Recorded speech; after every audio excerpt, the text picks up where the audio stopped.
इस वक्त आप आराम से बैठकर इस वीडियो को देख रहे हैं, मगर मैं आपको कहूं, आज जिस जगह पर आप अभी बैठे हो वो जमीन आज से करोड़ों साल पहले 8,500 डिग्री के तापमान से उबल रही थी, या जिस जगह पर आप बैठे हैं वो जगह लाखों सालों तक बर्फ से ढकी हुई थी। ये दोनों बातें सच हैं। इस 15 मिनट की वीडियो के अंदर आप पृथ्वी के 450 करोड़ साल के सफर को देखने वाले हैं। जिस जगह आज हमारा सौरमंडल है, वहाँ विभिन्न प्रकार की गैस और धूल के बादल हुआ करते थे। वैज्ञानिकों के मुताबिक इन धूल के बादलों से दूर एक तारा हुआ करता था। वक्त के साथ साथ उस तारे की ऊर्जा कम होने लगी, जिसके कारण उसके अंदर एक विशाल विस्फोट हुआ। विस्फोट की वजह से अंतरिक्ष की ये धूल एक दूसरे से दबने लगी। इस दौरान बादलों में स्थित धूल के कण दबाव और गर्मी के कारण बड़े उल्कापिंड और पत्थरों में परिवर्तित हो चुके थे, और इसी दबाव की वजह से इन बादलों में स्थित रेडियो एक्टिव पदार्थ ने ग्रेविटी का निर्माण किया। इस ग्रेविटी के कारण बीच में हाइड्रोजन और हीलियम इकट्ठा होने लगे। बीच के इस भयंकर दबाव के कारण एक विशाल विस्फोट हुआ, और इसी विस्फोट के कारण हमारे सूरज का जन्म हुआ। अंतरिक्ष में फैले एस्टेरॉयड यानी क्षुद्र ग्रहों में भारी वजन की वजह से सूरज के करीब आकर सूरज की परिक्रमा करने लगे। धीरे धीरे इन्हीं एस्टेरॉयड में भारी टकराव हुआ, जिसके फलस्वरूप मरकरी, विनस, अर्थ और मार्स जैसे ग्रहों का निर्माण हुआ। वैज्ञानिकों के मुताबिक उस वक्त पृथ्वी और मार्स यानी मंगल ग्रह के बीच थिया नामक ग्रह सूरज की परिक्रमा किया करता था।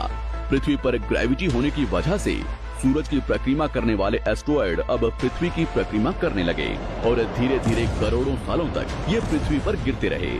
और ऐसी घटना हमारे पड़ोसी ग्रह थिया पर भी हो रही थी, जिसके कारण थिया पृथ्वी के और करीब आने लगा और आकर पृथ्वी से टकराया। इस भयंकर टकराव की वजह से पृथ्वी के हिस्से कणों के रूप में अंतरिक्ष में फैल गए और एक रिंग्स की तरह पृथ्वी की परिक्रमा करने लगे। इन्हीं परिक्रमा करते हुए कणों में टकराव होने लगा, जिसके कारण हमारे चांद का निर्माण हुआ।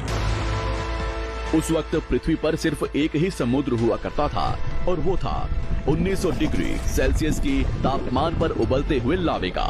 उबल रही थी वो सारी चीजें जिसे आज आप अलग अलग नाम से जानते हैं।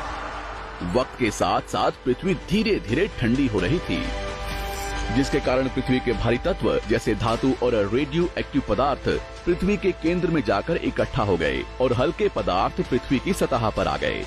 लाखों सालों तक पृथ्वी पर उल्कापिंडों की बरसात हुई, और इन गिरते हुए उल्कापिंडों में जमा था नमक, मिनरल्स और पानी। करोड़ों सालों तक इन उल्कापिंडों की बरसात होती रही, और धीरे धीरे पृथ्वी की ऊपरी सतह पानी से ढकने लगी।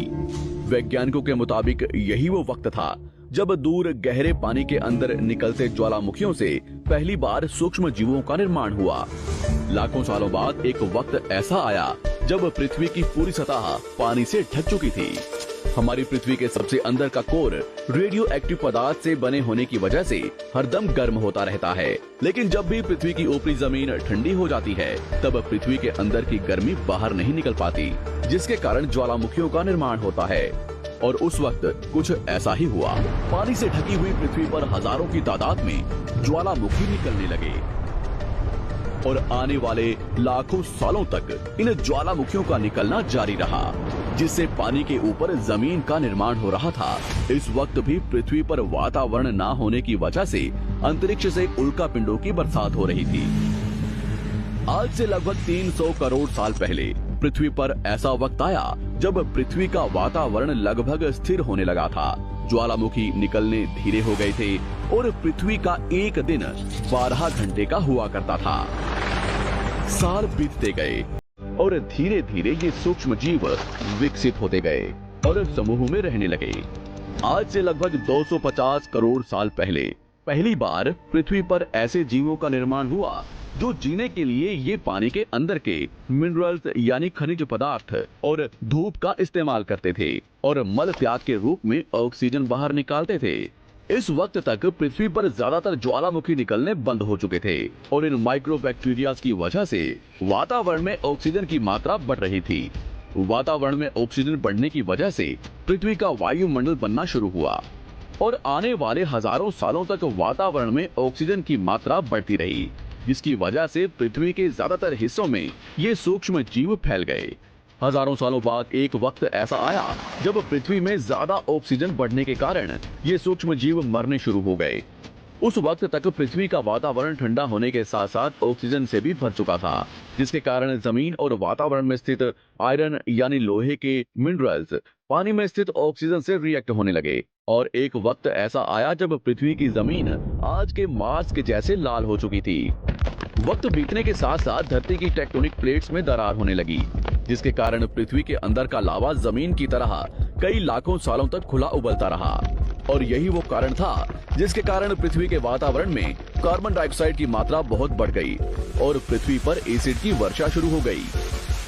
एसिड रेन की वजह से पृथ्वी का तापमान घटने लगा और तापमान इतना घटा कि पृथ्वी के ऊपर स्थित पानी बर्फ में परिवर्तित होने लगा। पृथ्वी पर पहली बार भयंकर आइस एज आया।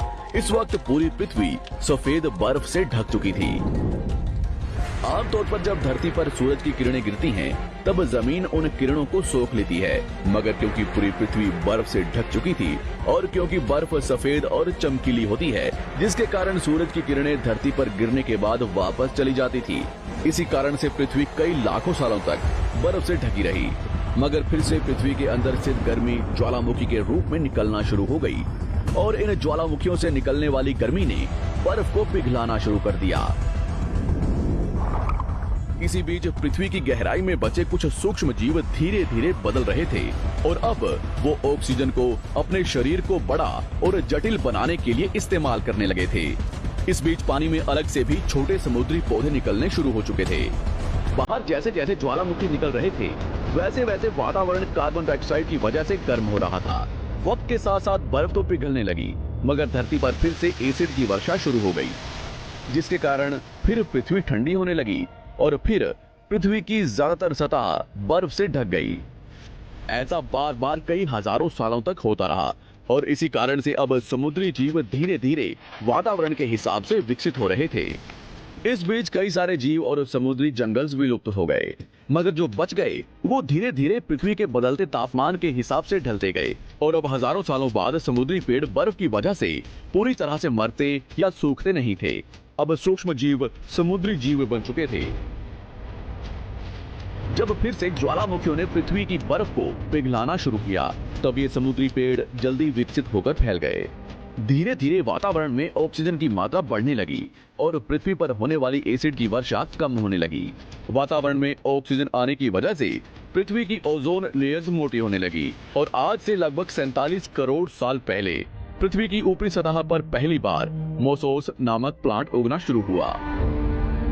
वक्त के साथ साथ जमीन पर अलग अलग प्रकार के पौधे और पेड़ उगना शुरू हुए। एक वक्त ऐसा आया जब जमीन के पेड़ों की लंबाई लगभग 80 से 100 फीट जितनी या आज की 5 से 6 मंजिला बिल्डिंग जितनी ऊंची हो चुकी थी। ये वो वक्त था जब समुद्री जानवर समुद्र से बाहर निकल रहे थे और जमीनी जानवरों में परिवर्तित हो रहे थे। धरती की ज्यादातर जमीन एक जगह इकट्ठी हो चुकी थी, जिसे आज हम पैंजिया महाद्वीप के नाम से जानते हैं। पृथ्वी का वातावरण और तापमान लगभग स्थिर हो चुका था और अब करीब 21 से 23 घंटे का दिन हुआ करता था। अब समुद्री जीव पानी से बाहर रहने लगे थे और वातावरण के हिसाब से उनके शरीर का रंग रूप बदल रहा था। धीरे धीरे ये जमीनी जानवर डायनासोर्स में परिवर्तित हो गए। जिन डायनासोर्स ने पेड़ पौधे खाने शुरू कर दिए, उनका शरीर लंबा और विशाल रूप से विकसित होने लगा। कुछ डायनासोर्स शिकार किया करते थे, जिसके कारण वे छोटे और तेज होते चले गए।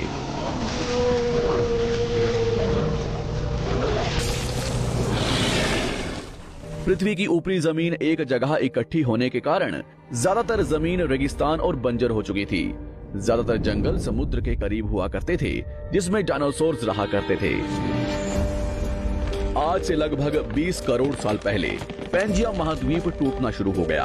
पैंजिया के विभाजित होने की वजह से पृथ्वी की ज्यादातर ऊपरी जमीन पानी के संपर्क में आने लगी, जिसके फलस्वरूप पृथ्वी पर हरियाली बढ़ती गई, जिस वजह से डायनासोर्स और ज्यादा विभिन्न और विशाल होते चले गए। डायनासोर्स ने आने वाले लगभग 20 से 30 करोड़ सालों तक पृथ्वी पर राज किया। उस वक्त डायनासोर्स समुद्र से लेकर जमीन और आसमान तक पूरी पृथ्वी पर राज किया करते थे। इस दौरान अफ्रीका से टूटा भारत सीधे आकर आज के तिब्बत से टकराया और इस टकराव की वजह से हिमालय का निर्माण हुआ। आज से लगभग 6.5 करोड़ साल पहले पृथ्वी की तरफ आज के माउंट एवरेस्ट से भी बड़ा लगभग 4.5 लाख करोड़ किलो जितना वजनिया उल्कापिंड लगभग 80,000 किलोमीटर प्रति घंटे की स्पीड से पृथ्वी की तरफ आ रहा था।